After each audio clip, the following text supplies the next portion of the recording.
Covid-19. Les cas positifs se raréfient.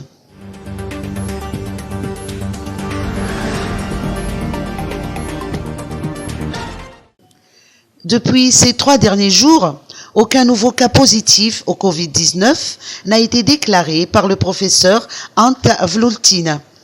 En effet, l'Institut Pasteur de Madagascar n'a signalé aucun cas confirmé sur les personnes testées au cours de ces 3 derniers jours. D'après les précisions apportées par Slouf Malala Gaëtan Duval, secrétaire général du ministère de la Santé publique, l'Institut Pasteur a réalisé en tout, jusqu'à aujourd'hui à midi, 2313 tests PCR. Parmi les individus soumis au test PCR, ceux ayant été testés positifs au test de diagnostic rapide. À titre d'information, 39 personnes ont été testées lundi 20 avril dernier, 32 le mardi 21, 35 autres pour mercredi et 17 personnes ont été testées aujourd'hui jeudi jusqu'à midi auprès de l'Institut Pasteur. Les tests portent notamment sur des individus ayant des symptômes suspects. En revanche, le professeur Ant Vlultin a annoncé 6 nouveaux patients entièrement guéris, portant à 58 le nombre de ceux ayant recouvré la santé. 63 patients sont toujours sous observation dans les hôpitaux.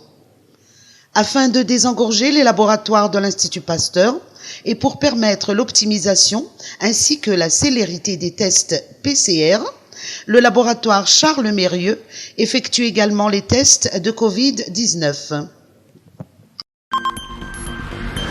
LFR. Changement de priorité.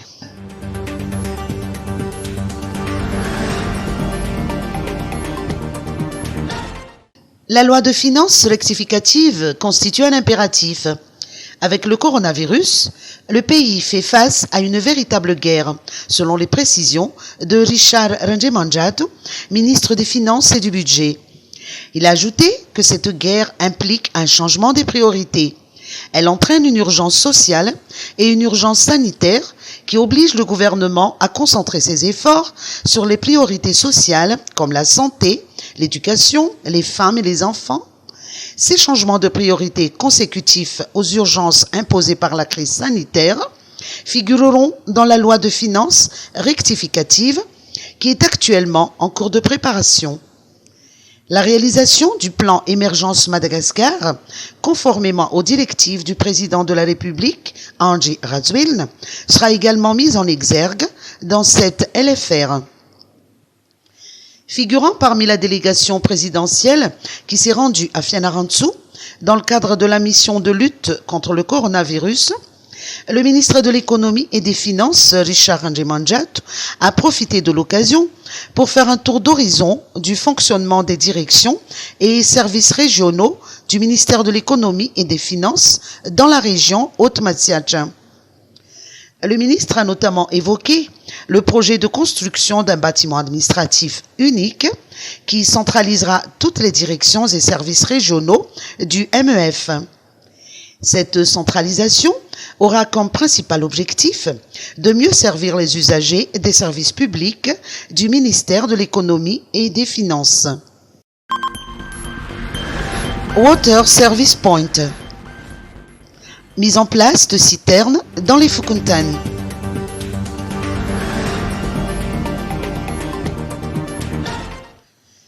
Afin d'optimiser la distribution d'eau dans les quartiers, la Jirama, avec le soutien de l'UNICEF, va procéder à la mise en place de son Water Service Point by Jirama.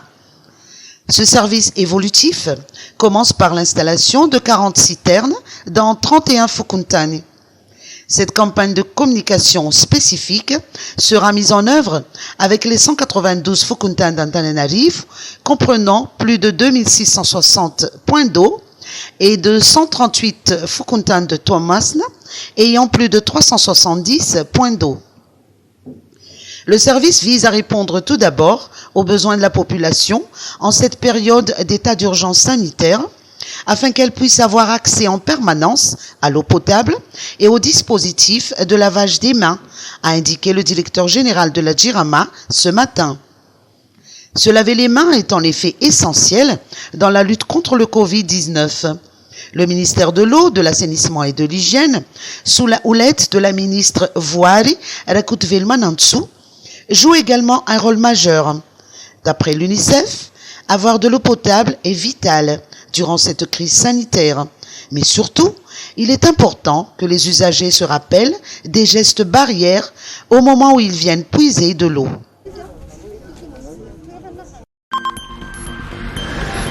Manzakandjine. Des vivres aux personnes âgées et aux détenus.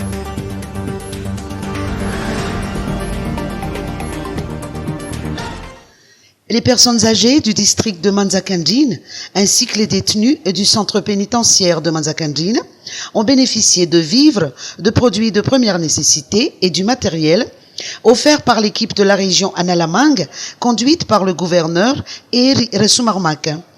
Ce don est constitué de riz, de légumineuses, de sel, de savon, des bougies, des cache-pouches, ainsi que des matelas. Les biens ont été remis aux représentants des collectivités décentralisées qui se sont chargés de les distribuer à toutes les personnes âgées du district. De même, l'équipe de l'administration pénitentiaire de Manzakandjine s'est chargée de la distribution aux détenus.